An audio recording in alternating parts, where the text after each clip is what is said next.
I want to bring in NBC's Justice and Intelligence correspondent Ken Dilanian. Rob D'Amico is a former FBI supervisor and founder of Sierra One Consulting.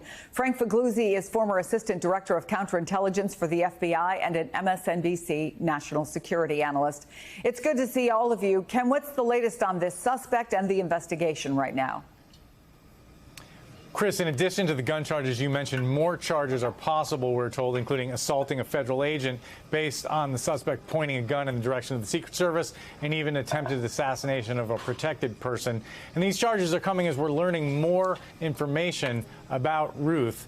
He appears to have lived recently in Hawaii, where his LinkedIn profile says he ran a shed building company. He went to college and spent many years, though, in North Carolina, where public records show he has a long history of run-ins with the law, including felony charges of receiving stolen property and possession of weapons of mass destruction back in 2002. Not sure what that was about.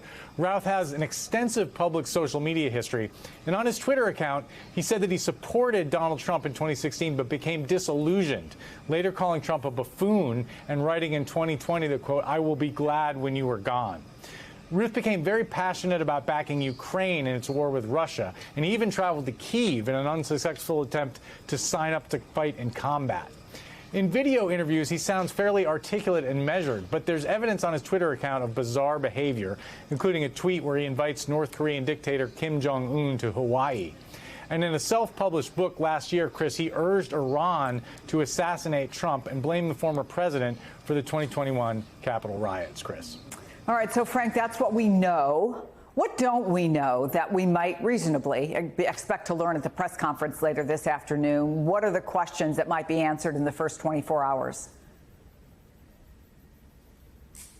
Well, we'd love to hear, of course, but we're unlikely to, about the results of forensic examination of all of this guy's devices. What was he planning? Were there maps? Like the Butler shooter, were there also signs of research of other candidates, other protectees of the Secret Service? That would make this a far more generalized mission that this guy was on, as opposed to a politically driven mission. I think that would be important. And then when we get down to brass tacks about the logistics on the scene, was he aiming that rifle at the agents because they absolutely have the right to defend themselves? How far exactly were the agents from him at the time of this thing happening? How long had he been in the area casing it? That is often the case. Do they have video of him days or weeks prior at this golf course or other Trump locations? All of that's being studied. We're unlikely to get much of that at the press conference, but we'll see how close they're coming now already to other federal charges. These two gun charges are likely placeholders until they can get to something more significant. So, of course, Robin, we talked about this yesterday. Thanks to an alert citizen, they got him into custody fairly quickly. When you look at that body camera video that we just showed of the arrest, what do you see that we as civilians might not see? It looks like textbook, couldn't have gone any better. He surrendered, but what do you see? It is. It's a felony car stop, and everyone practices this, rehearses it. They were smart enough. They shut down the highway so they didn't have to worry about anyone trying to drive by. They got everyone safe. They brought him back safely. They ensured that their own safety is, like I said, it is a standard thing that they get him in cuffs. Now they're still holding on the vehicle because they don't know if anyone else is still in the vehicle. And they're going to go up and they're going to search it very methodically by taking angles on the vehicle. So their SWAT guys are very familiar with this. They do it a lot. They train with it. So it's, again, a textbook felony car stop. What do you imagine is happening with that car right now? Well, again, all the search warrants are going out. They're not going to take the chances. They're going to write up proper search warrants for the vehicle, any electronics in the vehicle. They're going to figure out where he was living, even as a hotel room or anything along those lines. And they're going to start trying to get some of the things that Frank talked about is, was he communicating? Unfortunately, you've seen both in the school shootings and the last Trump assassination attempt that they were communicating on encrypted apps. It is a blind spot for the government in order to get it. I'm working now with a software company that can capture it legally because all these chats on Discord and Telegram, that's evidence out there that these people are communicating that the evidence is the government's kind of blind on. So getting that and getting some legality into how to get those apps so that we can look for this dangerous violent chats. Frank, in the aftermath of the first assassination attempt, there was a lot of criticism of the head of the Secret Service for never going to location. Not the case here. The acting director headed to Florida yesterday. When it's all started this morning, he just walked the golf course. What's he looking for specifically? So you're right. The prior director took a lot of heat, essentially for not having a full grasp of the facts when she testified. A lot of people took that as an unwillingness to answer questions. I saw it as just not knowing what had happened. So Ron Moreau, acting director, on the scene, veteran agent, on top of things. He's going to be looking for what could have been done better. He wants a sense of distance and whether a greater perimeter or more bodies or drones would have helped mitigate this situation. He testified on the Hill after Butler that they were now going to utilize a lot more drones. Well, he said they were going to do that at outdoor events. Clearly, they didn't see a golf course as an outdoor event. I think we'll see that change.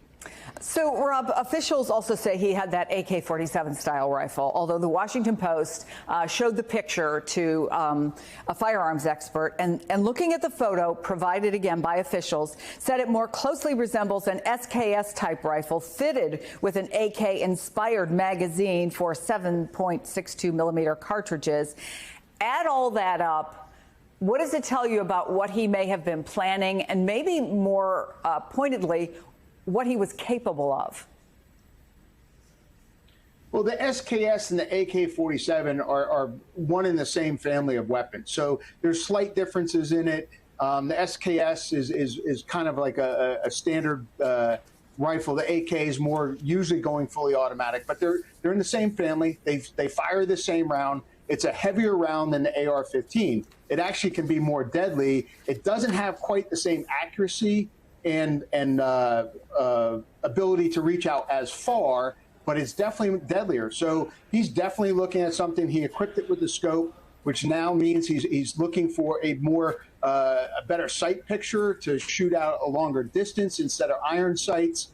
And I think you're going to start looking at some of his history. He was probably out at a range, maybe sighting it in. People even on a public range are going to be able to say, hey, I remember that guy. He was out there doing this. We see that a lot. And that's probably what he was doing when he got intercepted by the Secret Service agent. He was probably sighting it in. I think, as we talked before, he was probably waiting until Trump walked into a good ambush site for him to shoot, and the Secret Service agent interrupted him. Let me ask you, looking forward, if I can, Frank, and some of the changes that might be made and the concerns that we're already hearing from former agents, from other security experts about copycats, about what may happen in the final 50 days. Back in July, after that first attempt, the then acting director, Cheadle, testified before Congress that Secret Service has to take open carry rules into account as they continue to develop security plans. Look, there is no open carry in Florida, but there are in a number of key battleground states where you're going to see the candidates go again and again and again, including North Carolina, Arizona, Nevada. So how does that change how they look at any events, particularly if there are outdoor events in those states? Yeah, we really are at an inflection point in our society, and certainly within protective services. That is 31 states allowing open carry, allowing citizens to walk around essentially displaying, brandishing a weapon. And then add the fact that we have 20 million AR-15s in the United States. That combination makes it virtually impossible to guarantee protection for open-air events. I would recommend a brief timeout for the Secret Service with regard to outdoor events and candidates until they've got a clear plan that involves aerial surveillance, likely lots of drones, an